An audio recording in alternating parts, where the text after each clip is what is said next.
after each one, have some short, unfortunately, because an hour is an hour, short discussion. Okay? So the first one I thought is, and it's really interesting, we have His Holiness Devamrita Maharaj here because it's something that he's proposed at a high level maybe 20 years ago. But, just needing someone to talk to, right? And I was thinking that everyone struggles at some point. And that doesn't mean necessarily struggling with the four regulated principles, but struggling with something somebody said on the internet, or this or that, or the preaching program went belly up, or whatever. It's a material world, right?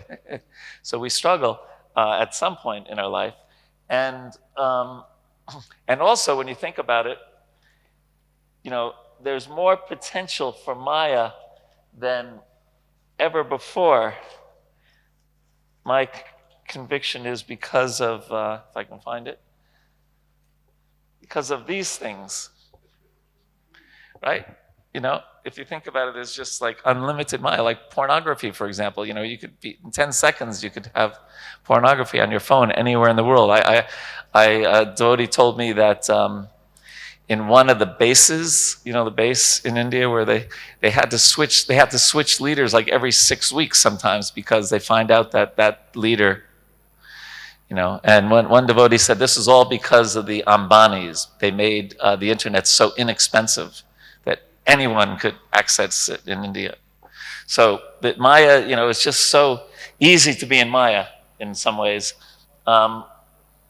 And we all need someone to speak to that. And it's so important, this point about confidentiality, right? Because we're all concerned about,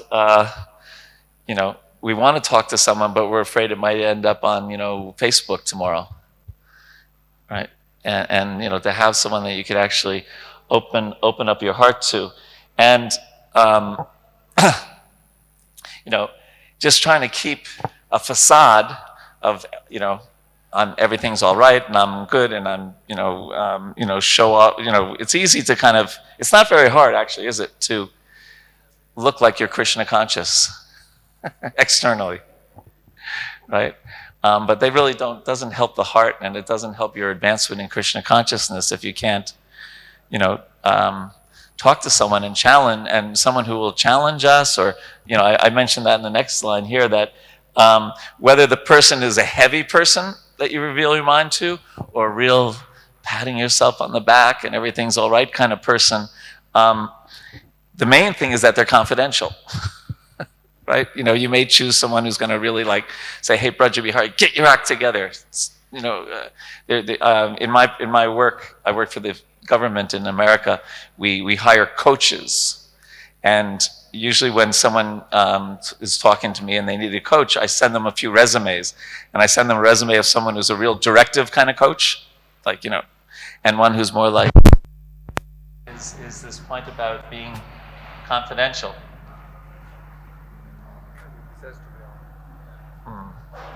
And we're not saying by this, by the way, of course, by lowering Krishna conscious standards and doing this, right? But just, everyone needs someone to talk to. Thank you. And we don't always, I think from my experience, because some devotees will come to talk to me because I'm an ombudsman, and one of the cornerstones of the ombuds profession is confidentiality. So outside of someone saying they're going to kill somebody, we don't, so devotees often, they just, so thank you so much. I've been keeping this in for years or months or days or whatever. And this needs, I think in the future, it's so essential for devotees to have someone to talk to if we want our devotees to be well-functioning human beings. So some thoughts on that point? I think this is particularly an issue with older devotees. And especially devotees who, well, I think especially with Srila Prabhupada's disciples, because we don't have gurus that, I mean, we have Srila Prabhupada, and we talk to Srila Prabhupada, but that's not always, we don't always get the answers as quickly as we might hope for. Right. So, yeah. How to do that, how to develop that it's a good question. Yes, well, that's a whole other topic, right, about this needing a system to do this, or is there a need for a system, or is it just friendships? But yeah, thank you for that. Other comments? Well, we have 2 mics.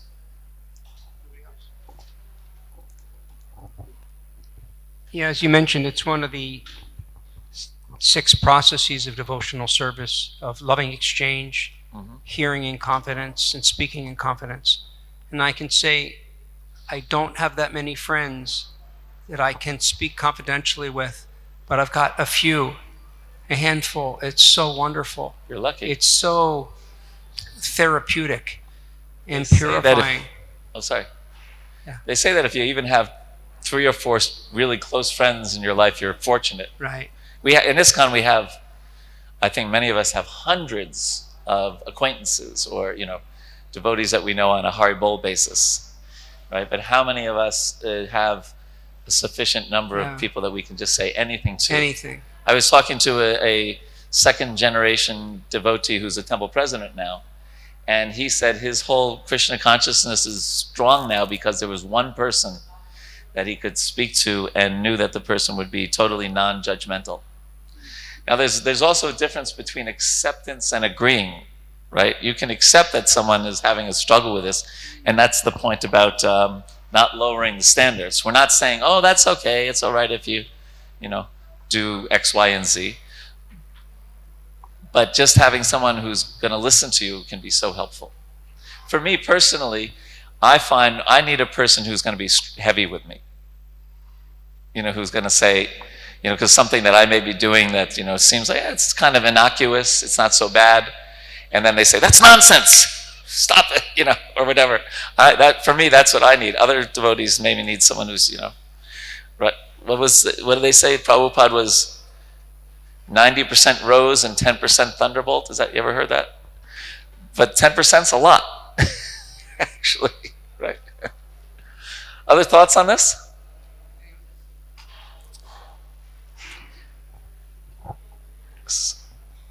I think one of the things that's scary for people revealing their minds is there's so much fault finding that goes on, and people make up stories about so many people that it makes you afraid.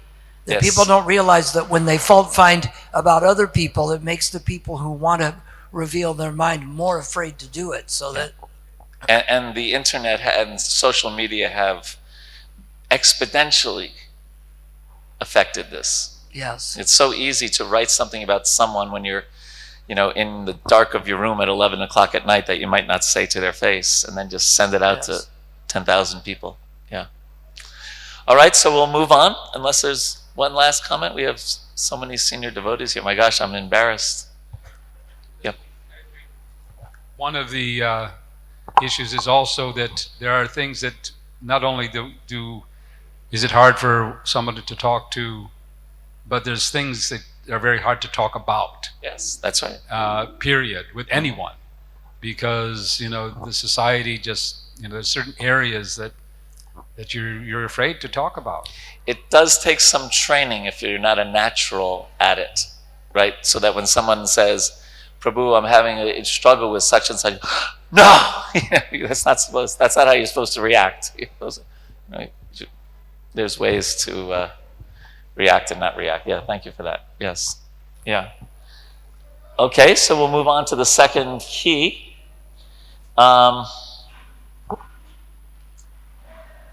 It's just easier if I do it, I think.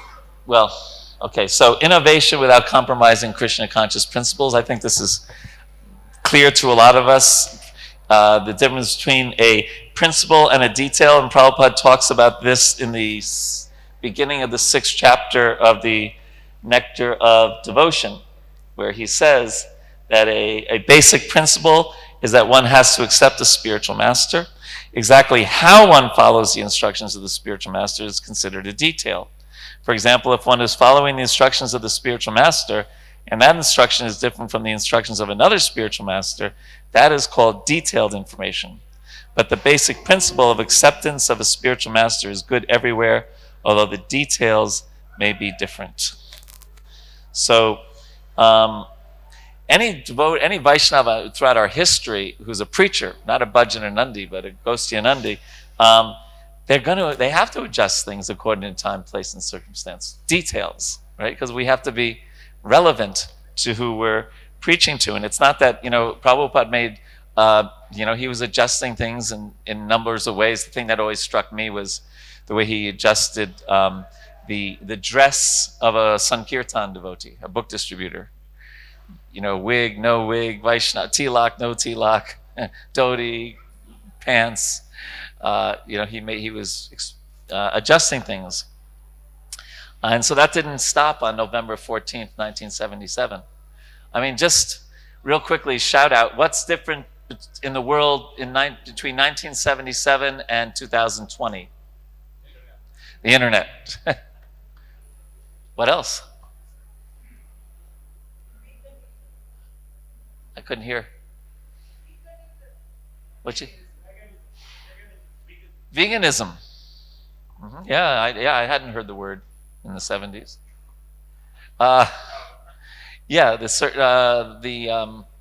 The politics of the world. Yes.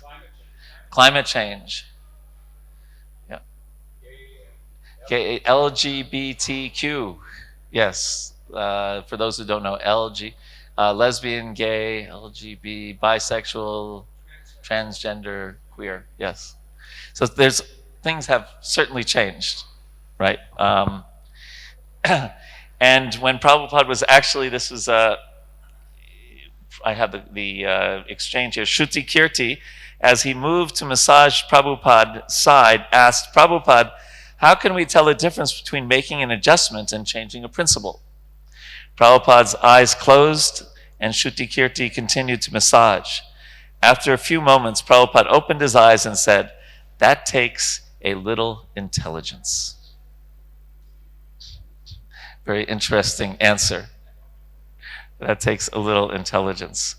So we do want to allow for variety, but within boundaries, obviously, right? Obviously there's Krishna conscious principles, but within that we should allow for variety. And Prabhupada would even give the example that a flower vase, a group of flowers is made more beautiful with a variety of flowers, right? And he said that if we fight over diversity, this is the quote actually, with all the GBCs and senior men present, we should discuss how to make unity and diversity.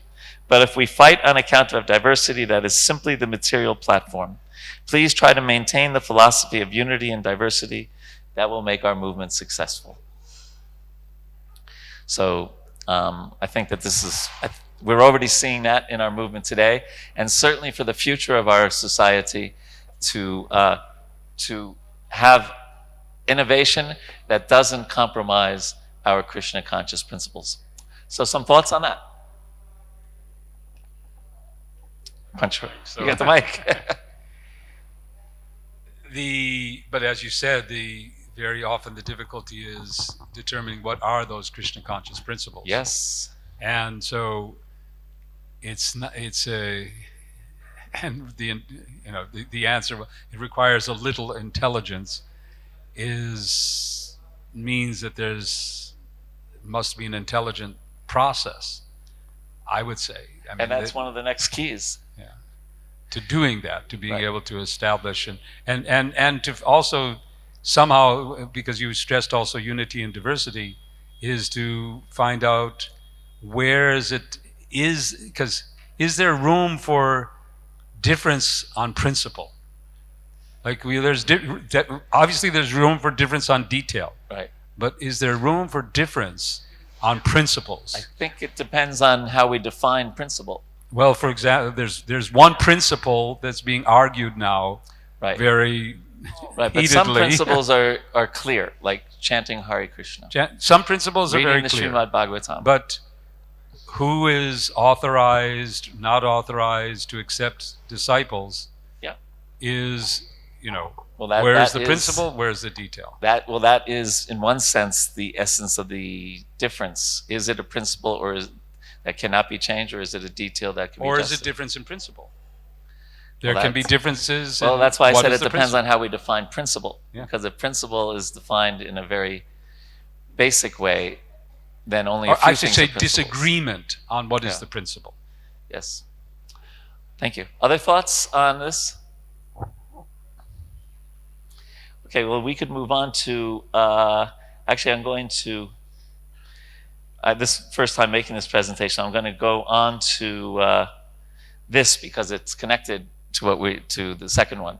And that is, I think it's really important for the future of ISKCON that we have respectful dialogues instead of just trying to defeat one another, right? And in this case, I think it's verse 32 of chapter 10 of the Gita, where Krishna talks about this vada. And Prabhupada writes that among logicians, there are different kinds of arguments. Supporting one's argument with evidence that also supports the opposing side is called jalpa. Merely trying to defeat one's opponent is called vitanda, but the actual conclusion is called vada. The conclusive truth is a representation of Krishna. And Gopi Pranadhana Prabhu translated some of the commentaries on this verse, and it says, he translates, Nyaya, or logic, teaches various ways to reach a conclusion, including vitanda, vada, and jalpa. Krishna says, I am vada, the natural conclusion. Vada is debate carried out fairly according to standard rules without trying to force the establishment of a particular conclusion. Vitanda is quibbling or merely destructive argument in which one tries to defeat the opponent by any means possible. Jalpa uses various deceptive means to fool the opposition, and it is unfair argument. Vitanda and jalpa are forms of argument in which winning, not necessarily determining the truth, is the main consideration. So I think it's a real important key for our future in ISKCON is to really learn the art of vada, of dispassionately, respectfully having conversations with those that we may disagree with, or just to get together in Vaishnava Sanga. In my experience, because this is kind of my service in ISKCON, is to bring together devotees. And if you can create the right atmosphere of respect, miracles can happen. Just to give an example, about 4 months ago, we brought together devotees who had a very, very different views on some BBT matters about the editing of Srila Prabhupada's books. Very different views. And we tried to, myself and Brahmatirtha Prabhu, tried to set up in a nice way. And, to this day, some of the devotees who were very strongly on one side are now like, hey, things are going in a good direction, and are much more pacified. It's not like it's totally perfect, or everyone loves each other, or everyone agrees with each other, but it's certainly, at least with that group that was there, going in a very, very good direction, where after that meeting that we had in Washington, D.C., for several months, they had exchanges regularly over the phone and ironing out differences. So this is so essential for the future of our society. And as I put here, I find that when there is a cooperative mood, Krishna appears. I mean, he blesses that Sanga with intelligence, with ways forward that we might not have even thought of prior to coming together in that mood.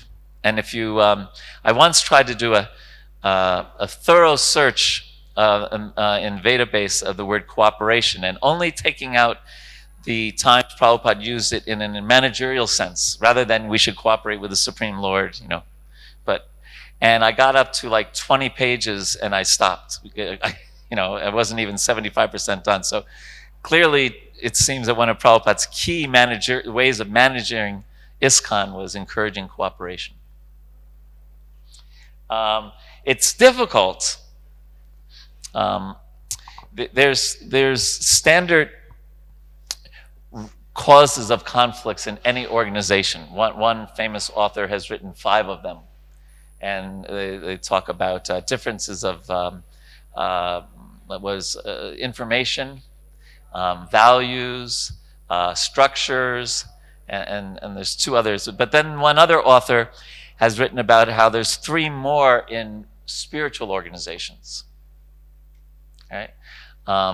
One of them is the difference of should our temple or synagogue or church be a place where you find shanti, peace, or is it a place to change the world and be evangelical and drop bombs like Prabhupada said, right? Like during wartime, the books are like bombs, right? And the tension between volunteers and staff is in many religious organizations. But the deepest one is identity. And I think because when you think about it, it doesn't really matter if we were born in India or Timbuktu or America, we put a lot of our identity into being a devotee, right? I know a lot of devotees in India, just like in America, their parents weren't super happy when they became a brahmachari. Is that right? Any brahmacharis here? The parents aren't exactly, right? We had to go through a lot. My mother said she was going to commit suicide.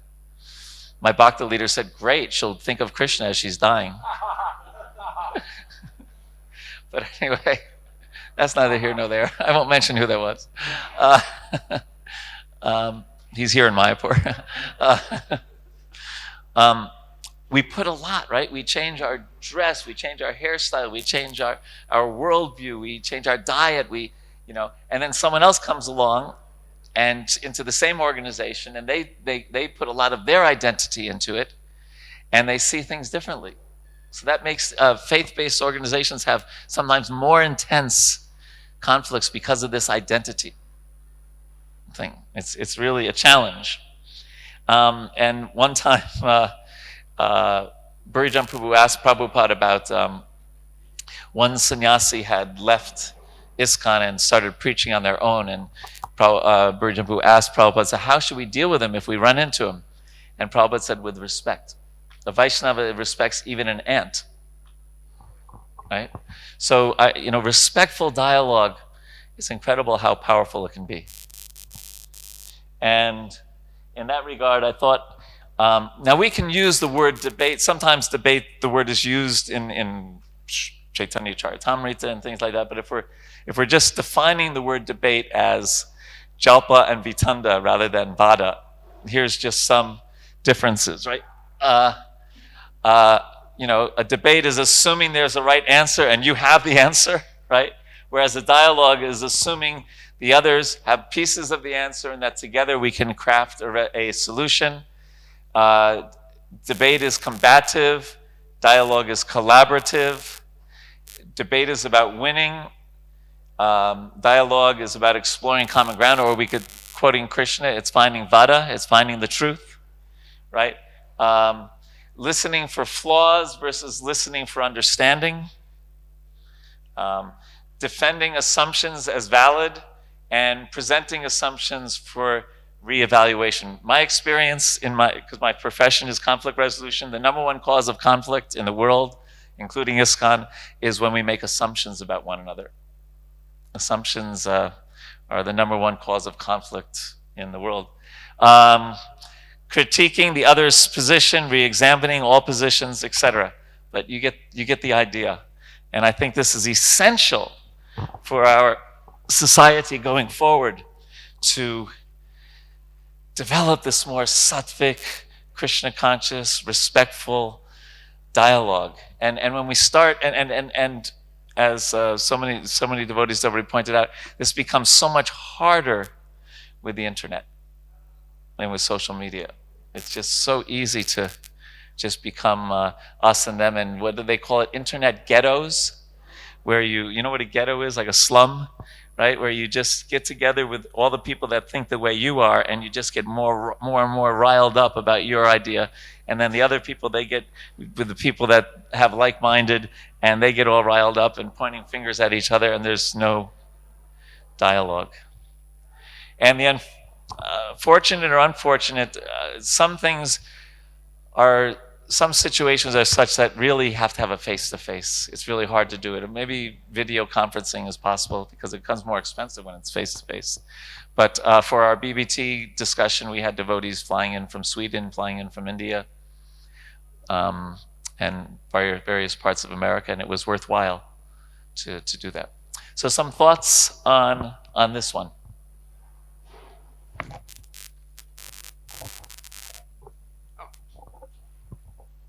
One thought kept running through my mind when you're talking about trying to convince someone of something. So there's a very beautiful little saying that someone convinced against his will is of the same opinion still. Right. It's so true. And I think if we keep that and bear that in mind, that we may convince someone of something externally, but we really haven't convinced them. Mm-hmm. And we have to see whether we've, like you said, we have to be so respectful and so gentle. Right. If we're just kind of heavy the person out to get them to like put their arm behind their back and say, "Uncle," to get them to agree with us, it's not successful because they're convinced against their will. Thank you. They're of the same opinion still. Other thoughts? Yes, way in the back there. Pass the microphone, please. Hare Krishna, Prabhu. Hare Krishna. Long time no see. Yes. The thing about identity is a big one, I think. You can see in the movement, devotees identify in certain camps. Like you're talking about the ghettos, I'm conservative, or I'm a liberal, or I'm a, progressive, or I'm standing for Prabhupada, and, I speak the truth. And people create these kind of identities that limits their ability to consider other points of view.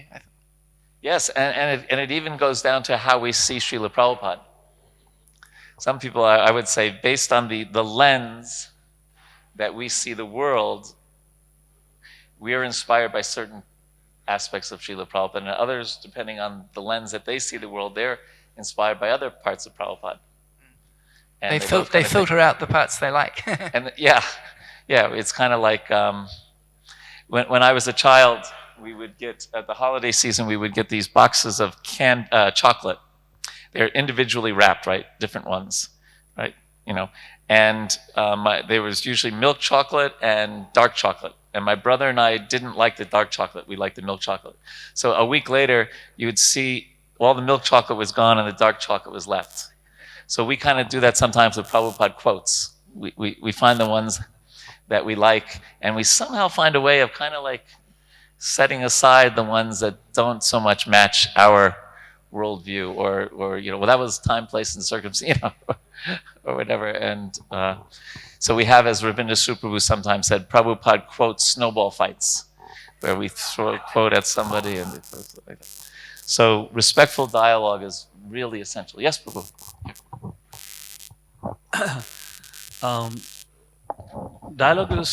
Dialogue is good as long as it doesn't involve emotions. When person become emotional about his own assumptions and thinking, it's very difficult for a person to come out of it and to have a conversation. Yeah, it is, but that's why it takes sometimes some, I hope this doesn't sound self-aggrandizing, expert facilitation.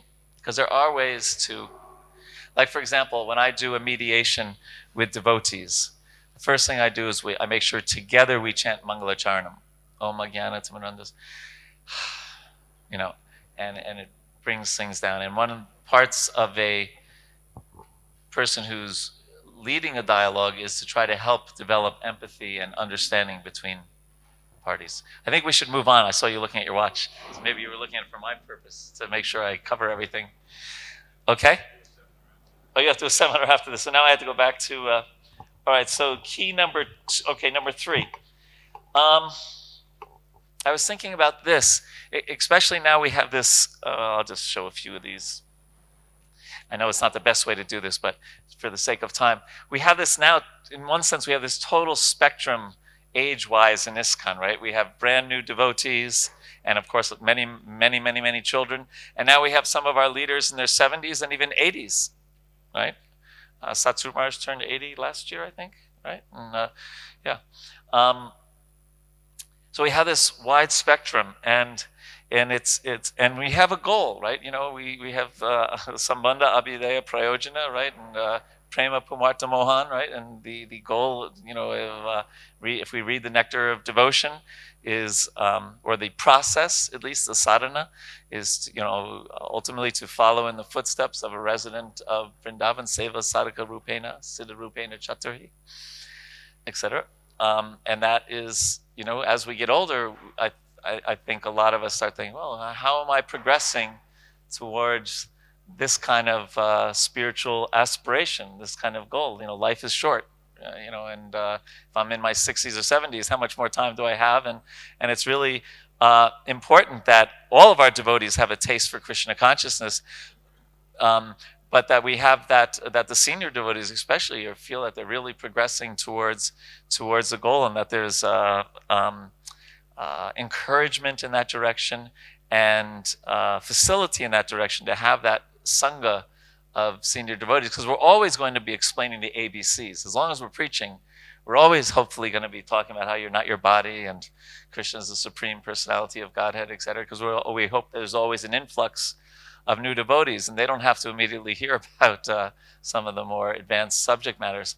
But how to do this in a sane way. We've already had experience in ISKCON where we maybe did it in not such a sane way. But how to do, as one sannyasi wrote in his Vyas Puja offering, Krishna Prem for the simple and sane. And when you think about it, Prabhupada gave us Rag Bhakti in the morning program. You think of Shri Radhika, Nikunja Yungno, and then the Tulsi prayer is very advanced prayer. I always think it's really interesting. You get a new bhakta, a new bhaktin comes to the temple. They get up for the morning program, like a new bhakta, and he doesn't know what he's doing, right? And he's praying to some tree that he's going to become a woman in his next life, gopi, gopi. But it's a very, and then of all the songs that Prabhupada could have chosen, he chose Jai Radha Madhava for before Bhagavatam class, which is again actually a very rasic advanced prayer.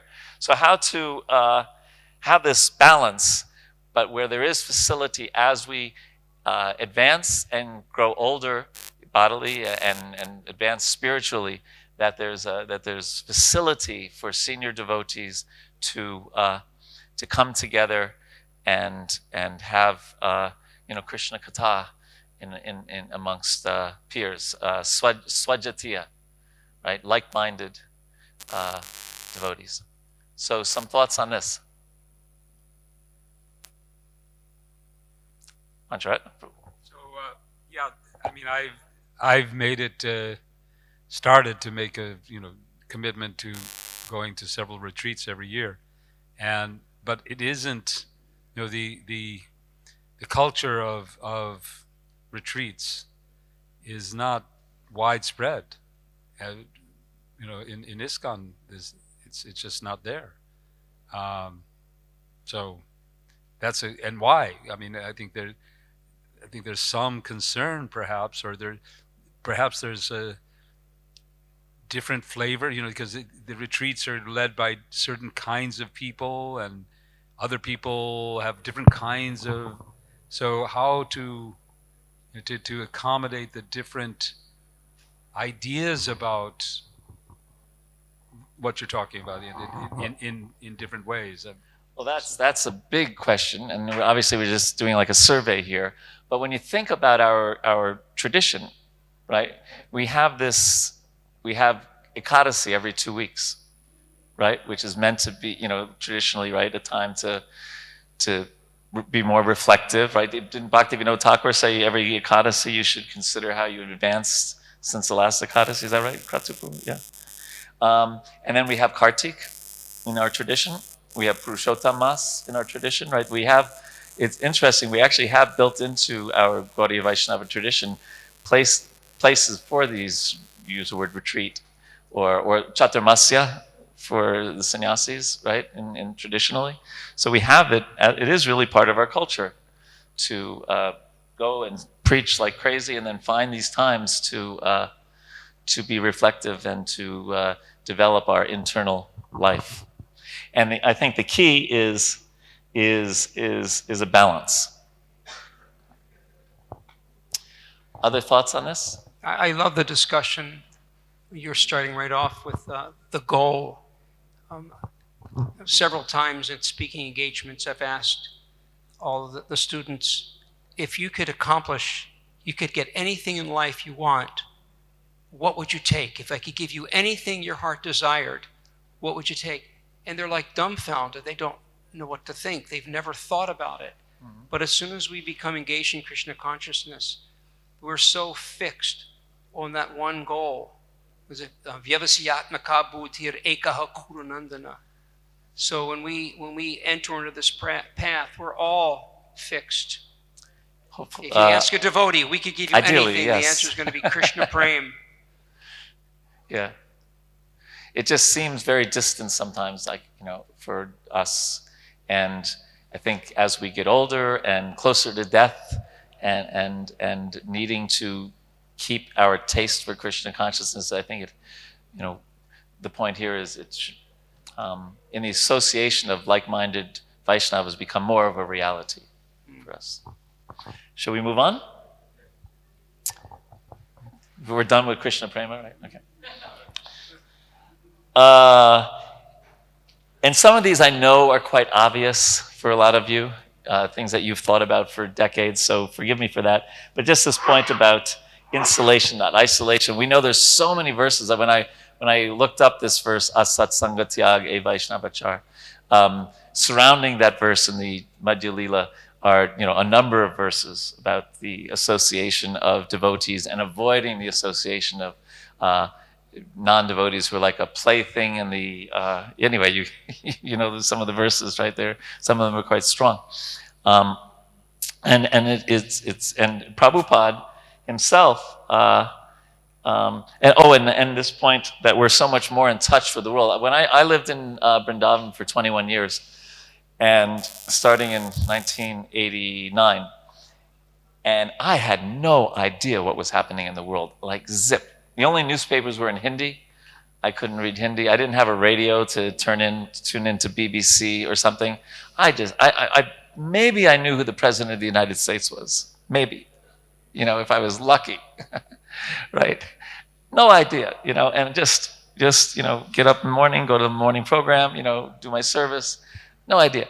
Now, these things, you can know what's happening. If you want to type in right now, East Timor, and find out what's happening in the weather in East Timor for tomorrow, you can find that in about 10 seconds, right? I mean, right? We're so much more in touch with the world due to technology than ever, and we all, I think, most of us have experience. You can get pretty caught up in it as well, right? So that's a reality, and we know that Prabhupada would. Because he's following the Shastra, he would say things and preach often, especially on his morning walks, it seemed, to keep us a healthy distance from the contaminations of the material world, right? He would talk about newspapers. You read them one day, and what do you do the next day? Throw them away. I think he said also wrap them for fish. Yeah, right. Yeah, right. And he would, be cautious about us listening to Monday news, and he even used the word karmi, in ways that were put downs of people who are not devotees of Krishna or not spiritualists. Interestingly, as an aside, if you listen to the initiation lectures in the 60s, when he would talk about the first offense, the blasphemy of a devotee who dedicated life to the propagation of the holy name, he would specifically mention people of other religions in the early initiation lectures, to not blaspheme them as well. I noticed that. Yet, Prabhupada wanted us to influence the world, right? He wanted us to change the world. And even in that one of my favorite letters to Balavanta Prabhu in 1972, he talks about college preaching, and he talks about the importance of listening and appreciating the point of view of the college students. And I was thinking, a college student in the 1970s, their point of view was like drugs, sex, rock and roll, and Mayavad philosophy, basically. But still, he said that would be easy. He said to talk to intelligent people, he said, he gave the example of Krishna listening to Arjuna in the beginning of the Bhagavad Gita, and especially Chaitanya Mahaprabhu listening to Sarvabhauma Bhattacharya for so many days without saying anything. So if we want to change the world, we have to interact with it, right? So how to do that? Because sometimes we try to make an adjustment to be more relevant, and then another devotee goes on the internet and says, "Oh, you're just trying to please the non-devotees instead of pleasing Krishna," right? You ever heard that argument? Heard that statement? And maybe there's some truth to it. I'm not putting it down. So again, like so many of these keys, balance, maintaining that our principles we were talking about, being loyal to our principles, and yet being dynamic and finding ways and means to interact with the world to change the world, right? And the reality is we are interacting in the world much more than before, because so many of our devotees are not living in the ashram, right? But they're living, we have such huge congregations in many, many parts of the world, and they're interacting with the world every day. So we may need to emphasize more the insulate, how to insulate your Krishna consciousness when you're out in the world.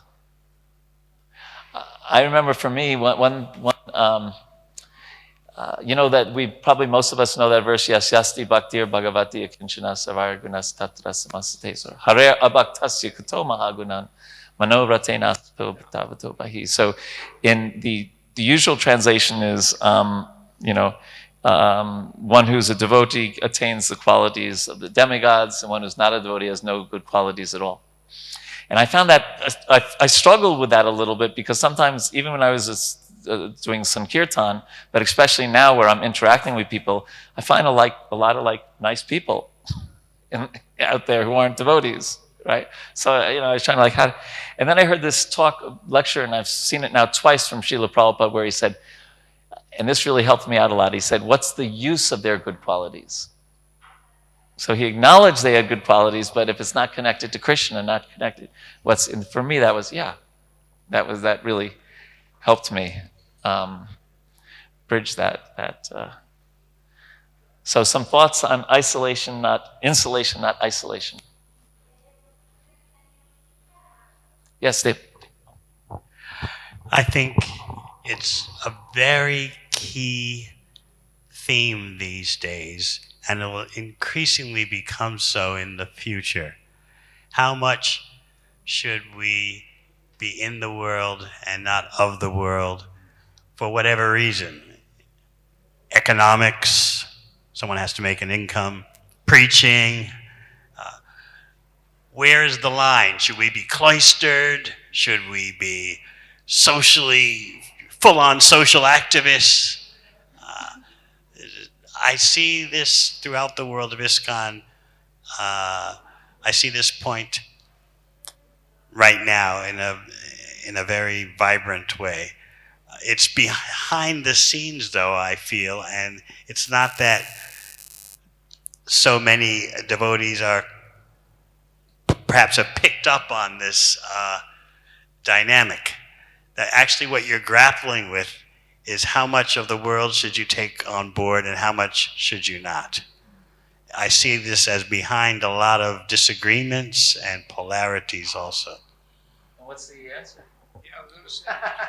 Well, that's not a fair question. What's the answer? But Maharaj, because you have disciples and you deal with this in a way that maybe some of us don't, have you found anything that's helpful in terms of guiding other devotees? They really, from the very beginning of their spiritual life, they need a solid grounding in Prabhupada's books. That I've seen has worked wonders. Good chanting habits and good reading habits. And then as they progress in their years, you'll see permutations naturally develop and variegatedness. But if that solid foundation is there, that foundation keeps things from flying off in all directions. Thank you. Thank you very much. There was, yes, back there.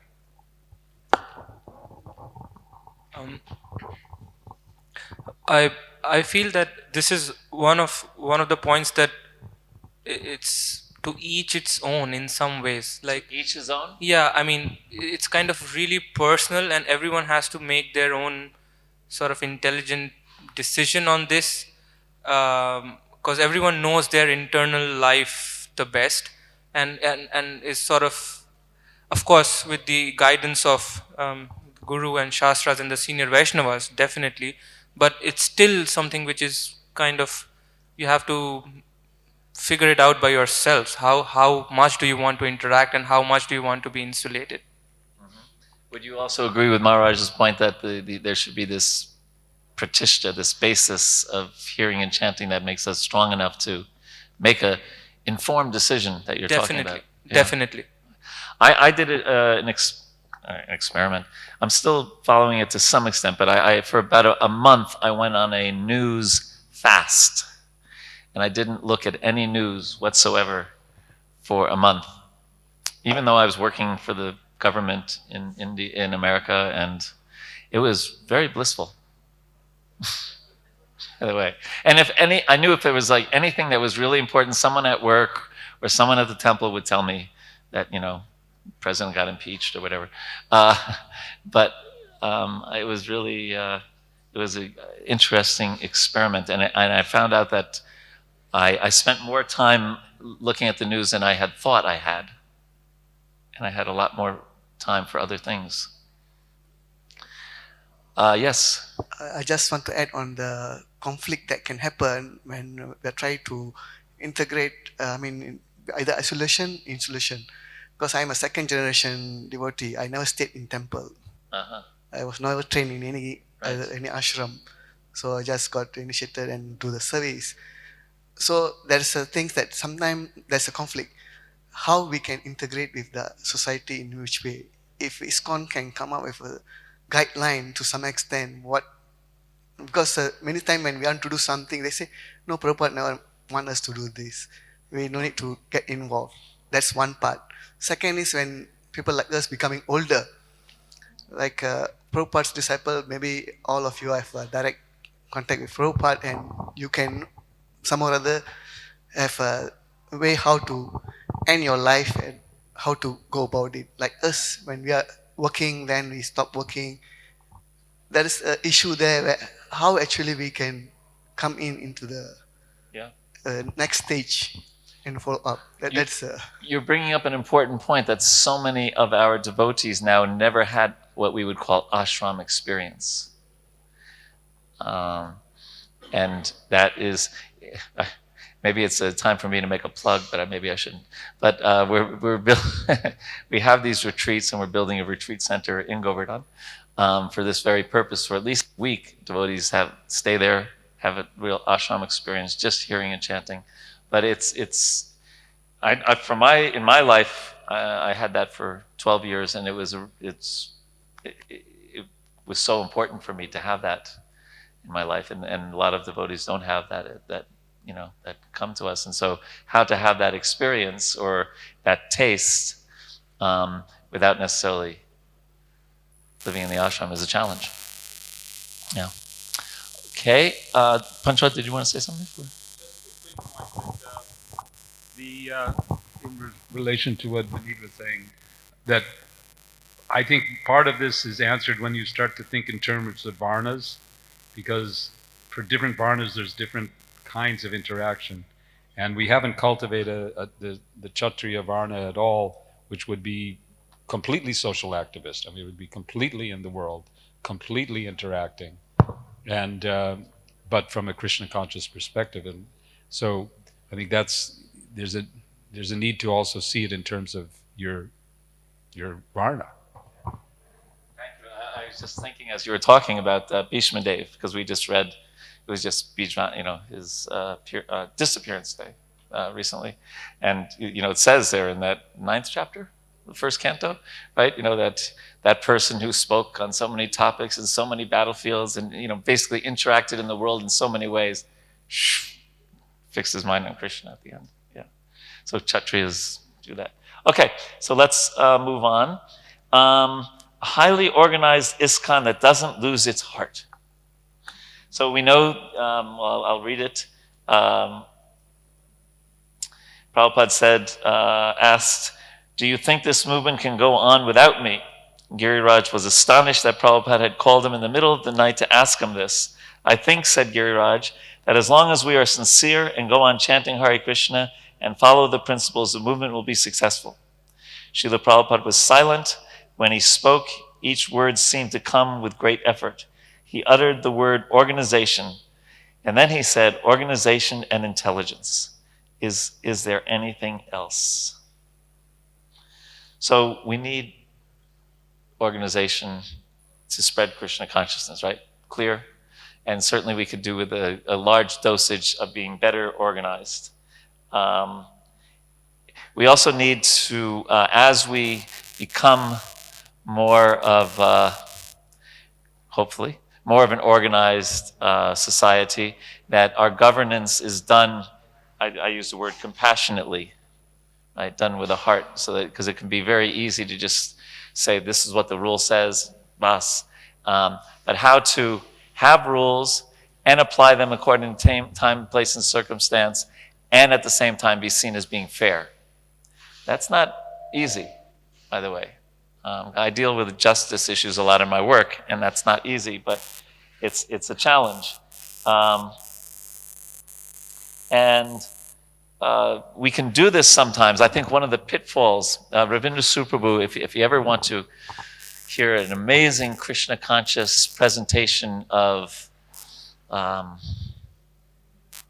should I word it, a society, you could listen to his 24 lectures on the, what is it called? The Pure of Souls in Vaishnava Communities. It's on, if you go to vig.org and you click on audio lectures and go down to Ravindra Suprabhu, you can listen to that for free. And we can sometimes do this, right? We can, our external successes, we can almost substitute those for our personal advancement and think we're making great spiritual advancement because fill in the blank. I go to Mangalarti every day. I distributed so many books.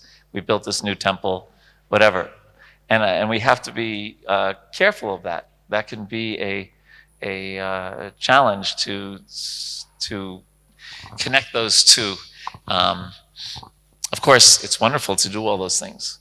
There's no doubt about that. And, Krishna Shakti Vina Nahe Tara Parvartana, one who's empowered by Krishna. But it can be a pitfall also, that we think that everyone's praising us and thinking we're a great, great soul and we've done this and we've done that. And there's a lot of emptiness still in our heart. Or a lot of, what is that verse in Chaitanya? What are all those different, Nisidachar, Kuja Labha, right? All those desires for fame. What is it? Name, fame, and glory, the same old story, right? So we have to be careful about that because the institute, it's a very hard thing to run an institution in Kali Yuga. And there's naturally going to be challenges. One time Prabhupada said, don't expect utopia in ISKCON. He said, they expect utopia in ISKCON, a letter to Trey Rishi Prabhu. He said, that is impersonalism. He said, because we're devotees, because we're persons, there has to be some fault. And then he goes very high and he says, even the gopis, they're running to Krishna, they put on their dress backwards and their mascara's messed up. Or he said, Krishna was so attracted by Radharani that one time he tried to milk a bull. He said, so he says it's natural to be faults. But he said, despite all those faults, devotees are the greatest people on the planet, all of them. He said, better than kings. Because despite all their shortcomings, they've given up everything to serve Krishna. So we want to be careful that the organization doesn't stifle our creativity, discourage independent thinkers like in Prabhupada's letter to Karandar Prabhu. Or encourages niyamagraha, right? Niyamagraha, especially in terms of this point, replacing, to externally accept all the rules and regulations, but forget the purpose behind them. So it's just really important that we do have to become more organized. If we want to really, spread Krishna consciousness, we have to be organized, we have to use our intelligence, but we can't lose the Vaishnava sentiment while doing that. Some thoughts on this. Ooh. Actually, there's no. Let me just do the last one, and then we're almost done. But just keep it simple. You know, as ISKCON progresses and expands, and new temples and new ideas, remember the basics, right? ISKCON can be really good at these things. You know, right? Just Panchanga Bhakti. It's also sometimes called Surup Siddhi Bhakti. Right, just focusing on these 5 most potent items of bhakti in the Bhakti Rasamrita Sindhu. Rupa Goswami names 58 different angas of bhakti, and then he repeats 5 again, and these are the 5 that he repeats as the most panch anga, the 5 most potent items. So, as Maharaj was saying, Devamrita Maharaj was saying about the basics for devotees of good rounds and reading Prabhupada's books, these have to remain always for the future of ISKCON, what we cling to, what we take shelter of. And we may do all kinds of amazing things in the world and whatever, but these are the basics. And they should remain so forever. And residing in a holy place, or making your home or your ashram a holy place. We can't all move to Mayapur and Vrindavan, but we can make a Mayapur or Vrindavan atmosphere if we're householders in our home or in the brahmachari ashram, wherever we are in the world. So we have 2 minutes. Any thoughts on either keeping it simple or being highly organized?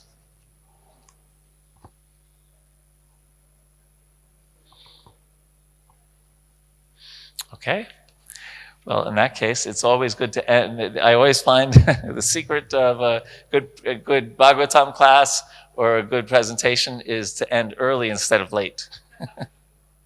Right? So thank you very much for attending, and please accept my humble obeisance.